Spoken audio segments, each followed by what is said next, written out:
Hello, and welcome to the Title Pending Podcast. I am your host, this and every week. My name is Willow, and this week we are going to be talking about the fact that, I'm having a crisis. No, I'm just kidding, but I just got news that,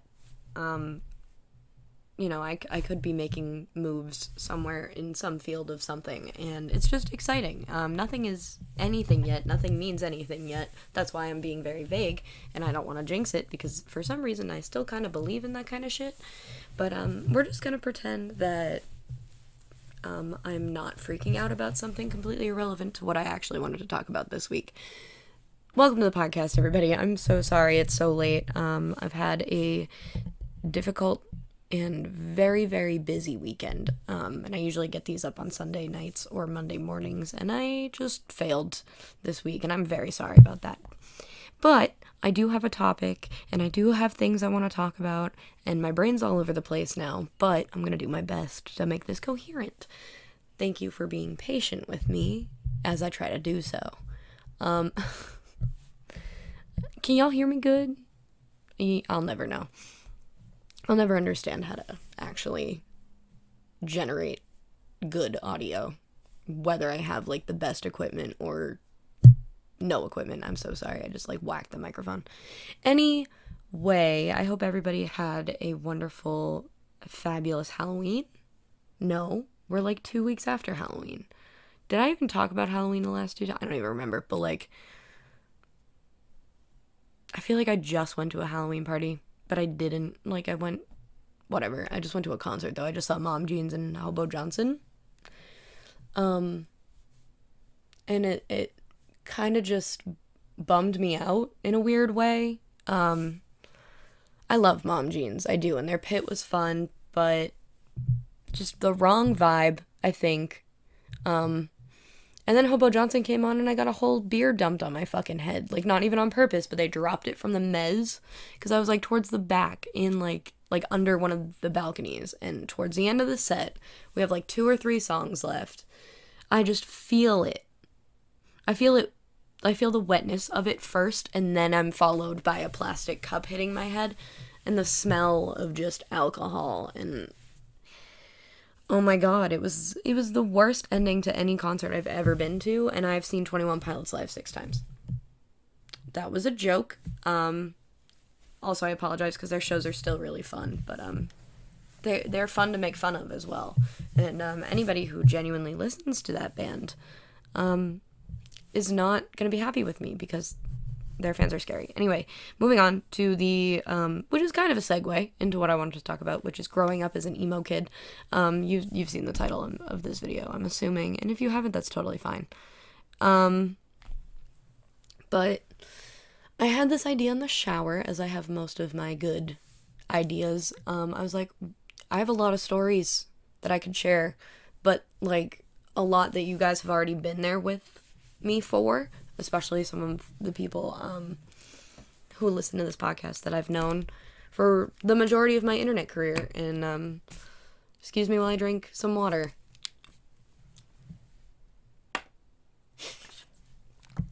That's disgusting. I'm so sorry. I'll get a better setup or more soundproofing. I don't even know how to do this. But anyway, so I had my emo phase from the age of 11, to the age of maybe 15. And then I started growing out of it, kind of, physically at least. And I don't even, oh my god. And this isn't even just referring to the music I listened to, or the way I looked, but the culture of it all, if that makes sense. The way I thought about things because of the way I was treated because of being, it's just...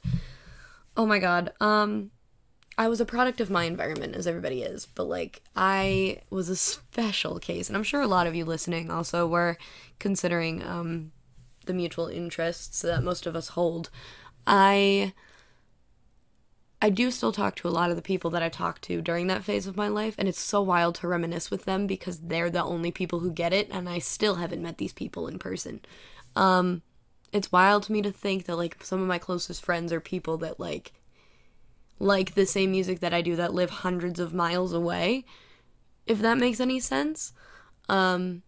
Which, like, the whole internet friendship thing is, like, a whole other endeavor, I think. Something I could definitely make a second one on. But just, it's so wild to me to think that, like, I considered most of my friends to be people I've never met before. And, like, how people viewed me because of that. And also relating that back to the music I listened to and finding that community online and what it did for me mentally. Both good and bad. Ooh, wow, yeah, I sound disgusting. So let's delve in, shall we? I made an Instagram account at the age of 12. What was that noise? Didn't like that at all. I started an Instagram account when I was 12.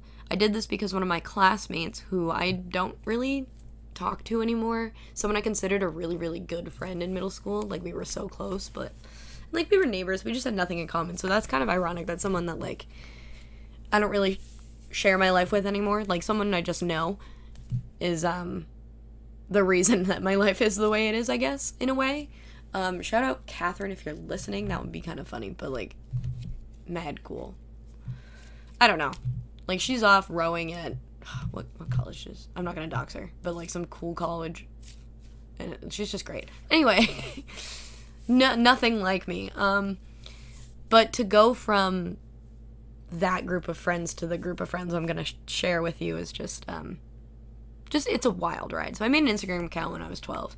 And I had already liked Paramore because I had the roots. My parents were weirdos, like, music-wise, they were, like, punks in the fucking 80s, 90s, whatever it was. Like, not, like, punks, but, like, alternative themselves in some ways. Like, not listening to I mean, my mom probably did listen to a little bit of NSYNC. I don't know. Didn't we all? But, like, just, you know, alternative music. And that's whatever. So they would listen to that, and then they raised me on that. Like, my favorite band, I said, from the age of 5, maybe, my first favorite band was the Red Hot Chili Peppers because of just the amount that I was exposed to them at such a young age. So that was, like, my beginning. I already had it in me. So I already liked Paramore because I found them on my own. They were the first band that I found on my own. And I had Pandora Radio, and I had listened to some Panic at the Disco and, like, whatever. So I started posting about Paramore, and I posted about Panic at the Disco a few times. And I just found people who also posted about them. And this was such a prime time for this type of content. Like, 2013, so much had happened within that community, and the newer fans at the time, like, people my age, were just, oh my god, the things that we created just as a community, it was like their peak. And I don't mean that as any offense to the Gen Z Panic fans or the Gen Z 21 Pilot fan, whatever. But, like, that little gap of people who, like, aren't really considered millennials, aren't really considered Gen Z either, kids who are, like, maybe 17 to 21 now, I don't know, we did some stuff. We, in the emo community, we were, oh my god. So I met some friends, we would all hang out, and some of us were from the same area. One of them I actually work with now, and is actually one of my closest friends in the world. But we met over Instagram, and then we decided to meet up at the mall. And she had to lie to her mother and say that, like, she, had, like, we knew each other from, like, mutual friends or whatever, and, like, she met me at a friend's birthday party or something stupid. Because her mom didn't know that she was, like, on the internet like that, and, like, that she met me over Instagram. And then it got to the point where I met one of my best friends, and she's still really one of my closest friends, Olivia, who, I met when I was 12, 13, and she was 10 or 11, I believe, at the time, which I didn't know until, like, a few years later, I think, or, no, that's not true, I think she had told me in the beginning, but, like, at first, I thought she was, like, my age, and then, like, a few weeks in, she was like, oh, by the way, and I was like, holy shit, no way, you're 2 years younger than me, and I was, like, I never would have thought to hang out with someone 2 years younger than me at the time, because, like, it is viewed as weird in some situations. Like, if we were 6 years apart, like, if I were 20 talking to her, that's different. That's kind of gross, and predatory and horrible. But we were both kids. We were both harmless, to each other, and to, you know, like, we were kids. I was 12. She also is from Canada, so we were in the same grade, pretty much. Like, we were being taught the same shit. Water break, sorry. Oh my god, I hate when people do that, and I just did it. But anyway, and she became one of my closest friends to the point where I literally drove 6 hours. Well, I didn't, because I was 15 and didn't have my license. My mom drove us to Montreal for my 15th birthday so I could meet her for the first time, and it was the coldest week of the fucking year. I regret ever stepping outside in Canada in February. And then she came back down that summer, or the summer after that, I think. No, it was actually a few years later, because I was blonde. I think I was 16. Maybe? I don't remember. Olivia, what year did you come to Boston? I don't remember. But she came to Boston, and we ended up, you know, hanging out for a few days, and it was really fun. But, like, just the fact that we met based on our mutual love for Panic at the Disco and My Chemical Romance, oh my god. And if I find pictures, I will definitely post them on my Patreon. I'll just have a collage. My voice is leaving my body. I'll have a collage of my old Instagram pictures and captions and stuff. That will be some Patreon exclusive content for you. Shouts out Patreon for no, I'm just kidding. They're not sponsoring anything. You guys are, and you guys are patrons. I actually don't know how many of you are still patronized to me. I should probably, like, thank most of you again and again and again for, like, even deciding to give me money. That's insane. That's crazy. Why are you doing that? Anyway, Olivia and I still talk frequently. We still comment on each other's posts. Like, it was just fun. And then I had some other friends who just lived in my area. We had a group of friends that just went to concerts together. And then people would meet up with us at those concerts and, like, take pictures with us and be like, oh my god, I just met these. Like, it was so weird to a point where I was getting Instagram private messages like, hey, I just saw you at this mall. You were wearing this, I think. But I was, like, too nervous to go say hi to you. And I was, like, 13 years old at the time. And I was like, what? The fuck? What the fuck? I'm 12. I'm 13. Like, I'm a child, first of all. Like, they were also kids, though, I should preface. Like, it was all just nervous kids trying to be friends with each other, not knowing what the fuck to do.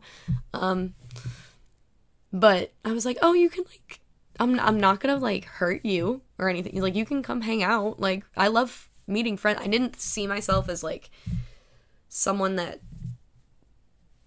was unattainable, I guess. Like, not only did I, like, share so much on the internet, but, like, I was also just not any sort of person to be seen as, like, famous or influencing or, like, anything like that. And this is going less into, like, emo territory and more into, like, internet culture territory, but, like, that's most of what this podcast has been lately.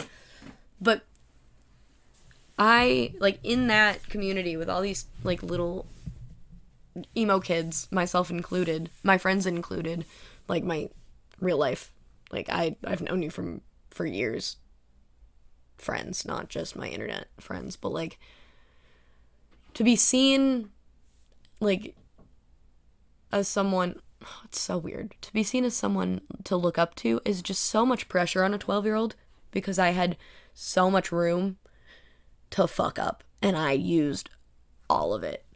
I wasn't a horrible kid, but I was so cringy, and I had been called out on this a few times during this time, but, like, I was 12, so, like, I'm gonna give myself the benefit of the doubt because I was a kid, and, like, didn't mean harm to anyone at all, but, like, I said some stupid shit because I was 12, and media at that time was not as sensitive or as educated as they are now, to understand why certain things just shouldn't be shared. But I shared everything, And I still do tend to overshare, but, like, in a more ironic way. And I think that's more due to the fact, like, I was pretty much bullied into never posting anything about being sad. So now I just make fun of myself, but I'm still just as sad. But I also have better coping mechanisms. We're not going to get into that right now. That's a whole other podcast. Anyway, I would share everything. People knew, like, and this is where it gets heavy, and this is a trigger warning for anybody uncomfortable with heavier topics, but I would share, like, how many days clean I was, or if I had just hurt myself, or stuff like that. And it was because everybody was so accepting and loving, and then there were the few people, because I had Ask FM, because I loved fucking attention. I was 12 years old. All attention was good attention for a 12-year-old.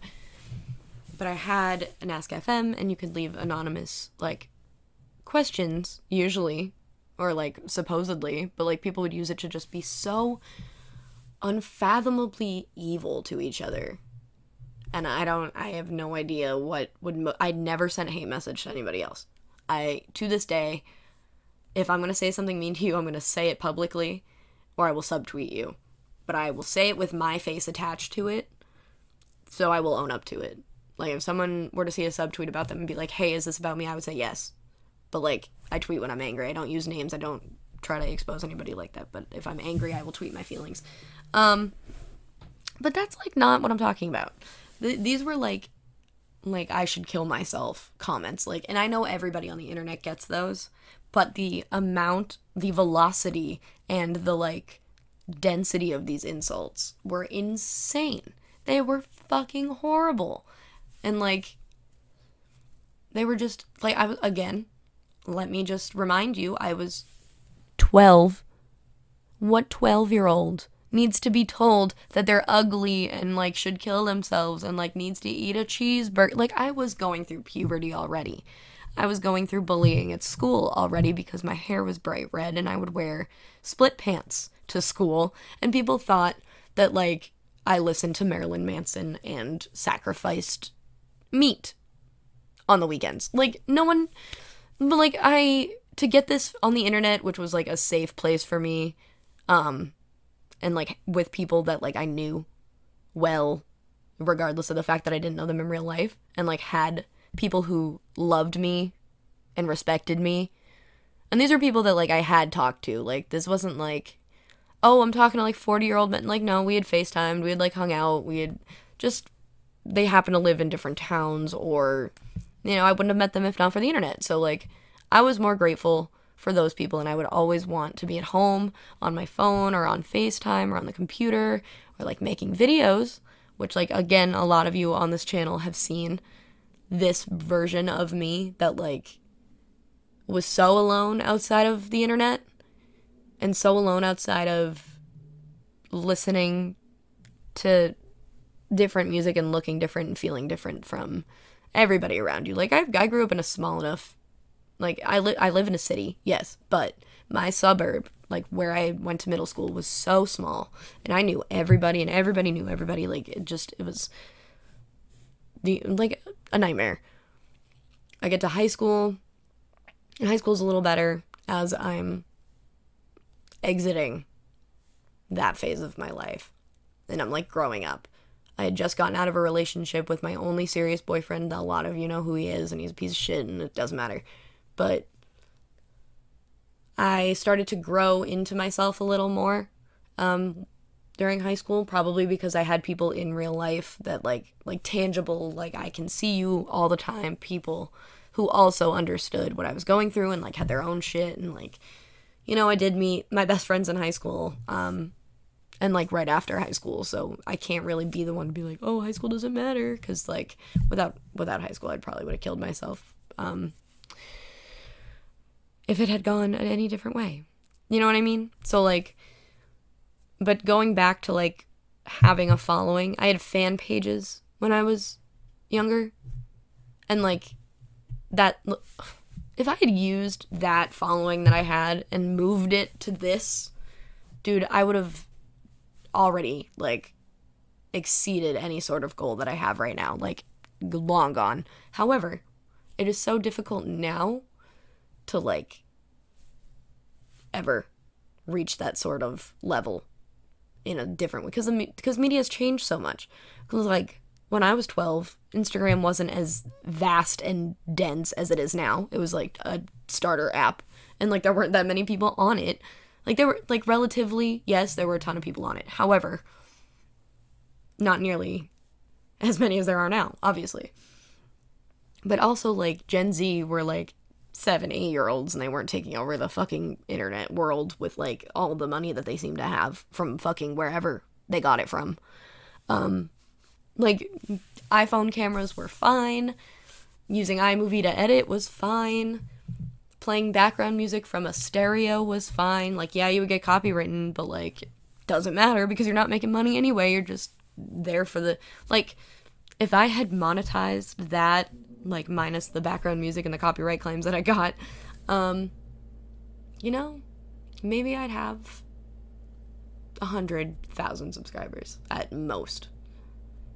But, like, this, to be, like, any sort of level of influencer or any stupid thing like that, you have to have, like, pristine setup immediately. You have no room to learn because of how advanced everything is. And that goes back also to socially. We didn't know as much either. So I had so much room to grow and learn with these people who are also growing and learning without judgment. And now we're supposed to fucking know everything about everything. Granted, there is more at our disposal to learn these things. Like, hey, this word is bad for these people. Here's why. The internet is a great place. It's great. However, not everybody's going to learn that immediately. And we are so quick to judge and be like, hey, you said that thing when you were 12, 13 years old. And yes, because I was 12, 13 years old. My brain was not developed yet. I didn't know what I was supposed to say and not do. I take responsibility for it now. If I could go back and tell myself, hey, you're going to get shit for this. Not only that, but, like, you should get shit for this because it's a horrible thing to say and here's why. Here's all the things wrong with that. I wouldn't have said it. So, and this is just, like, a general example, obviously. Like, this goes for anybody who's this young trying to learn on the internet when everybody wants you to know everything immediately. Like, if you leave something out of the LGBTQIA plus abbreviation, you are the devil himself. And you have to understand everything immediately if you're going to be on the internet. You need to learn now. Because that's just the way we're taught now, which kind of sucks. But where I was when I was 12 was a more comfortable environment, usually, just minus the Ask FM demons that would decide whether or not I lived or died that day. But I also had such a mentality, and this is probably a combination of me being quote-unquote alternative, but, like, I had such a superiority complex along with my, like, inferiority and fear of failure, which is so wild to me that I went through all of this at such a young age, where I would just have to deal with these complex emotions when, like, I had never been kissed before type thing. You know what I mean? Like, I was like, I have all this at my disposal, but I'm miserable. But I'm better than everybody else. Everybody else can bow down to me because I know what I'm doing on the internet. I have a presence on the internet. I'm cool on the internet. Like, Willow, relax. Yes, you had 5,000 subscribers by the age of 13. That's insane at my standards in that time period. Like, 5,000 for a 12-year-old was a lot. It wasn't, like, famous level, obviously, but, like, within that community, people knew who my friends were. They knew who I was, and it was weird because I was 12, but also because I was so isolated and alienated at school, and people just thought I was so fucking weird and so, like, gross and strange and whatever. And then I met all these people who are like-minded and are probably treated the same way at their schools. They're not cool at their schools either, but we became something that, seeing from the outside, is super intimidating to other 12-year-olds, I noticed. Like, I would go to middle school and we'd be talking about Instagram, and I wouldn't want to share it with these people at school because I didn't think they deserved to see that side of me because they were so mean to me all the time. So I was like, you know what? No, you don't get to follow my Instagram. I know you've heard stories. I know my friends have shown you my page. You know I have 5,000 subscribers. Not subscribers, followers. No, you don't get to fucking follow my Instagram. Bye. But, like, now I'm just like, yeah, follow my Instagram. Make fun of the fact that, like, I don't know, I had red hair when I was 12. Like, I'll make jokes about it. Like, they'll be like, oh, you have a lot of followers now. And I only have, like, 2,000 now because I, like, did one of those stupid, like, oh, delete your ghost follower, type shits. Like, whatever the hell. And, they'd be like, oh, you have a lot of subscribers. Or, like, a lot of followers. It's like 2,000 followers, whatever. I'm like, yeah. Sure. That's a lot. Because, like, I don't see it as, like, I don't, like, also everybody has, like, 2,000 subscribers now. So why do I keep saying subscribers? I'm, like, not catching myself either. Anyway, and this seems like a very narcissistic podcast now that I look back at it and be like, oh, I was famous when I was 12. I don't think so. I'm trying to understand. It's just fascinating to me because, like, I grew up in such a time where, like, the internet was so, like, it was up and coming in the way that it is now. But, like, baby, you know, like, I was on Instagram before Vine was a thing, and, like, now that's, like, unfathomable to the kids on the internet. They're like, what? You were on the internet before Vine was on the internet? No one was on the internet before Vine was, and that's how I feel about, like, YouTube, which is not true, but, like, that's my version of it. When I grew up with YouTube. YouTube was released when I was, like, 5 or 6 years old. 2005, I think? I don't know. Or 2004, maybe. But, like, I started watching YouTube videos when I was, like, 7 or 8 years old. I would watch, like, Shane Dawson videos. I would watch, like, Jenna Marbles. I still watch Jenna Marbles. Like, it's just...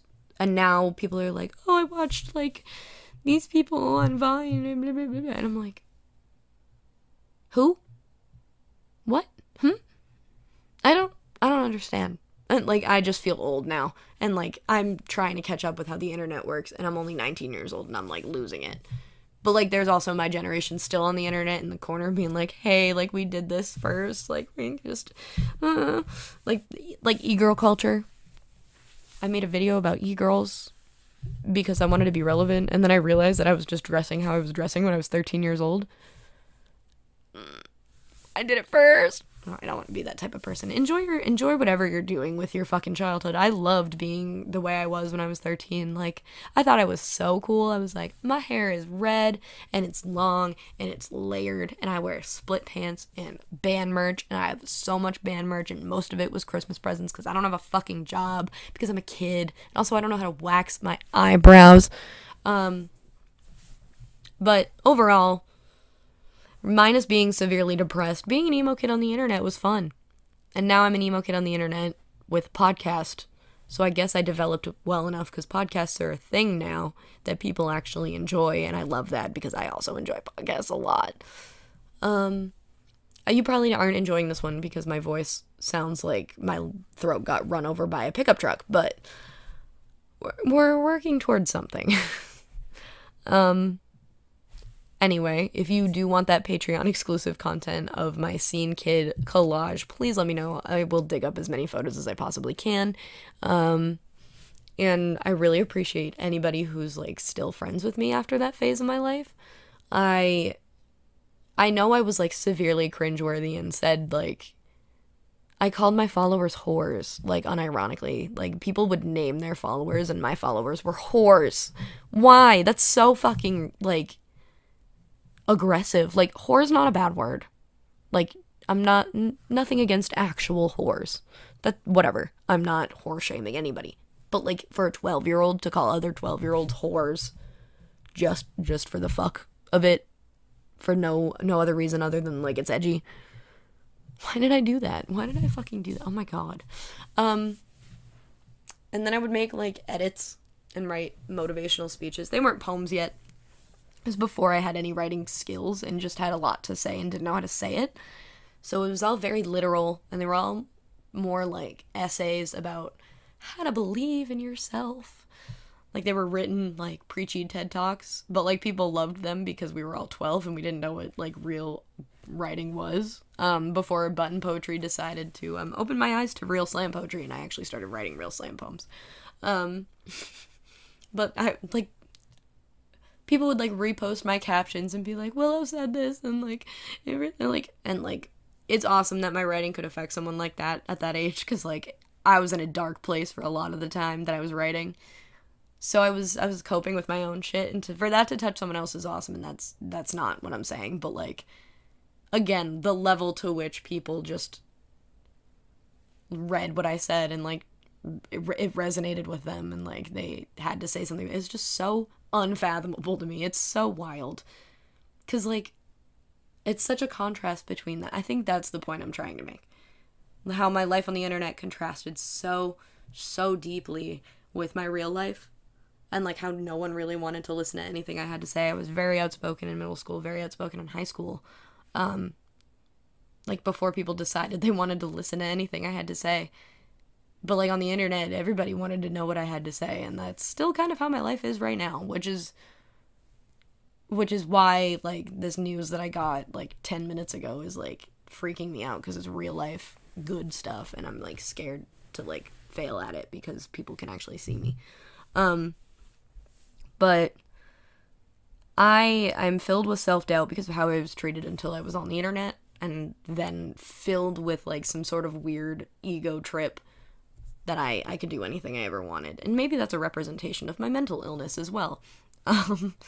But overall, I made some lifelong friends and some people that, like, my life wouldn't be as great as it is right now without the weird decision I made to be on the internet at such a young age, because it was such a developmental part of growing up. Like, middle school is where you decide what type of person you're gonna be personality-wise. By the end of middle school, you are a person, and that is who you are as a person. You can change from there, yes, but, like, who you were in middle school, everyone's gonna remember who you were in middle school, you know what I mean? And everybody remembers who I was in middle school, and I'm like, okay with it. I've come to terms with who I was, even though I don't agree with everything that she stood for or she said. 12-year-old Willow did make some good points, I think, and I think that, you know, I deserve to give her some credit. I deserve some credit for who I was as a 12-year-old, and a lot of you listening also deserve that credit, too.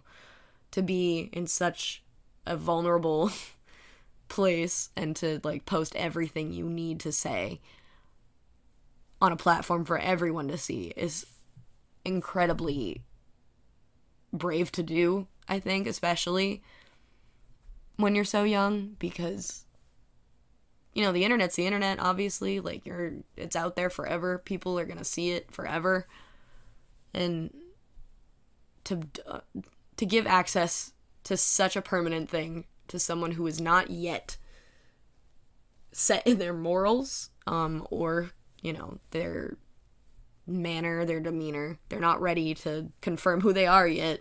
To put them on a platform like that and give them a spotlight is so risky. But, like, you know, some of us made it out okay, I think. Some of us were able to uphold, and that just shows that you guys are fucking cool. That we were able to, you know, prove that we weren't pieces of shit. And now people that believed me in middle school want to be friends with me. And I'm not for it. I fucking hate all of you. You guys were horrible to me in middle school. And I remember that shit. So if you're listening to this, no, we can't hang out. I won't give you my number. Please leave me alone forever. But other than that, like, I totally appreciate everybody I've met and stayed friends with. One of the best decisions I ever made was to join Instagram. And then make a Twitter, and then make a YouTube channel, and then develop to where I need to constantly be talking to something or someone, whether it be written or spoken, and that is why I now have a podcast. Thank you for making this possible. I need to read off my patrons now. I never have the page pulled up, ever. I'm so sorry. I'm a bad creator. I'm unprepared. Oh my god. I don't even remember my fucking password. So that's awesome. Anyway, so if you were on the internet from the years from the years, I think, 2012 to 2015, maybe. If you not only, oh my god. I just totally lost my train of thought.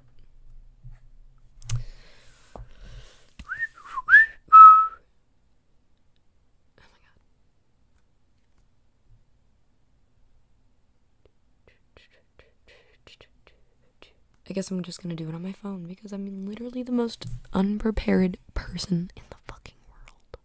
I'm so sorry. But if you were on the internet between the years 2012 and maybe 2014 or 2015 and you like were friends with me, you were some of the most influential people in my life ever. And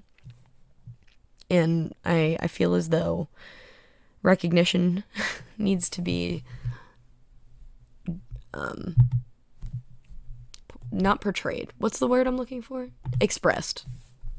Because, you know, we were not the type of people anybody wanted to be around in real life.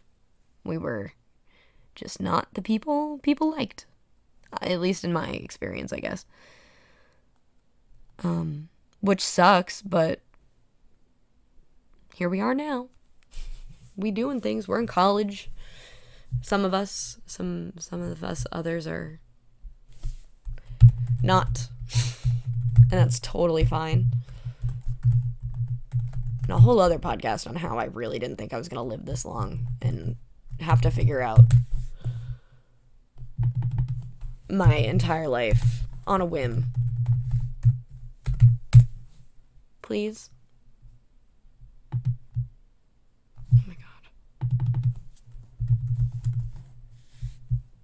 I'm going to stop recording until I find my patrons. Hold on. That took me 10 years, but I found it. So, we're going to read off my patrons now. Amanda Satterfield, Haley Park, Holly Rapkin, IDK LOLZ, Kat, Caitlin St. Louis, Mary Cabral, Molly, Shelby Church, Sophia, Tina, and Willow's mom. Thank you all so very, very much. I appreciate all of you so very, very much. You don't even know. You can't even fathom. Like, oh my god. That Patreon exclusive content is actually coming, by the way, because y'all deserve it, and it's so fucking funny. I know most of you have seen them already, but, like, to reminisce, I had to download Time Hop again. Oh my god.